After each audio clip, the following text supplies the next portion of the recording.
We bring in former Secretary of Defense, Mr. Donald Rumsfeld, Secretary Donald Rumsfeld, as well as Colonel Tom Manion, who's the father of Travis Manion. We'll hear about Travis's story because as we remember your son on Memorial Day weekend. But first, we'll talk to you, Mr. Secretary, about the latest threat. ISIS is, there's a new video out threatening Las Vegas, threatening the United States this weekend. What is your advice? How does the U.S. handle this threat? The purpose of terrorism, of course, is not to kill people, really. It's to terrorize people. It's to alter behavior. It's to have individuals and groups of individuals change what they're doing to satisfy the terrorists.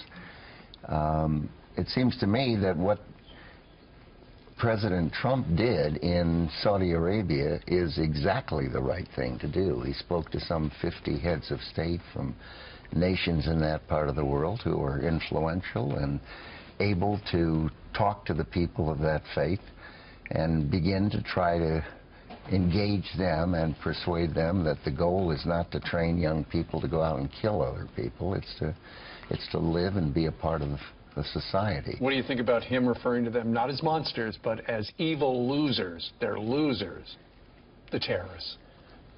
I hope they are.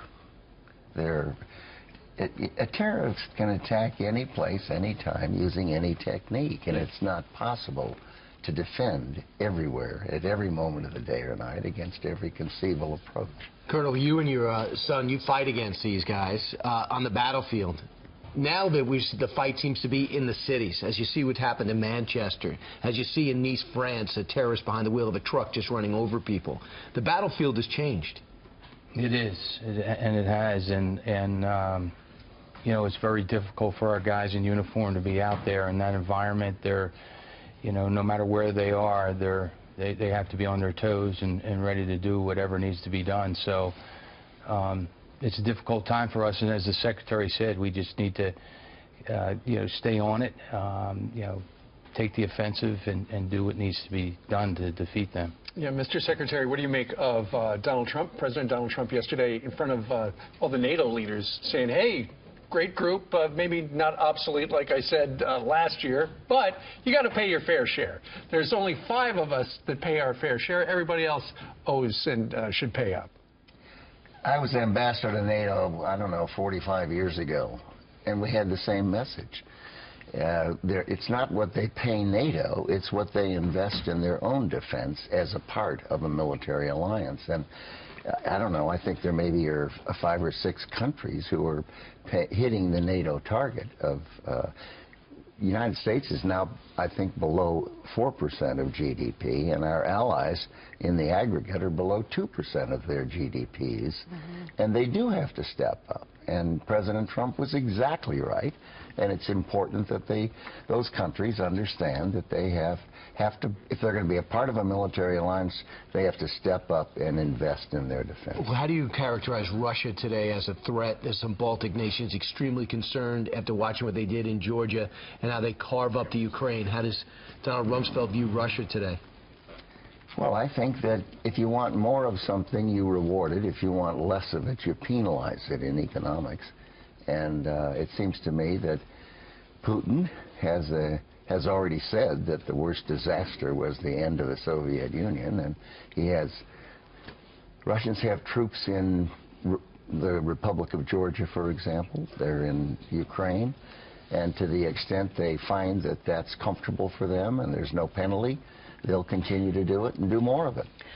Colonel, I'm sorry to interrupt you. No. Okay, Colonel, we wanted to have you on with Secretary Rumsfeld because the 2 of you are teaming up, and we want to learn about that. But first, tell the folks at home, if they're not familiar with your son's story, who was such a hero. I interviewed you, I guess, a year or 2 years ago when your book came out called Brothers Forever, because Travis and his best friend were killed fighting for our country. This weekend, we remember both of those individuals as well as all the other men and women who have died fighting for our country. Tell us about Travis.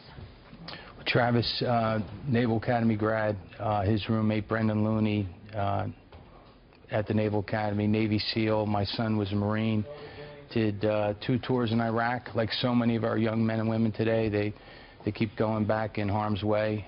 He was in Fallujah, Iraq, his first tour with 1st Recon Battalion, and on his 2nd tour as a military transition team member, actually embedded with the Iraqis. He was ambushed killed in action. And you know, we were sort of living on with that memory and trying to, as my son would want, you know, to make something good come out of it, and that's what we're doing at the foundation. The Travis Manion Foundation. Which is, by the way, Mr. Secretary, the proceeds from your last book go to the Travis Manion Foundation, right? True, and our foundation supports a number of military charities, and the Travis Manion Foundation, I think, is doing something particularly useful. I was one of the supporters and initiators of the all-volunteer military, and it's worked. We have the best military on the face of the earth. And one of the adverse aspects of that is fewer people serve, because instead of drafting everybody... 1% of the country, right? Instead of drafting everybody and then having them go out after 18 months, we bring in people who raise their hand, volunteer, say we want to serve, and they stay in for longer periods. But what the foundation does is they send people out to meet with people in our society, often young people, and these are, I don't know, there's something like 150, I think, in your foundation that have gone out as presenters, and they're military people or veterans, and they meet with people who don't have that link to the United States military, and it seems to me that's important. So the proceeds from the Churchill Solitaire book and app go to the Travis Manion Foundation. Right. Fellas, it's really nice to have you here on the program on this Friday before Memorial Day. Thanks, yeah. Thank you. How you doing as a family? We're doing okay. Good. We're hanging in there. We'll be thinking Keep about fighting y'all. the fight. That's right.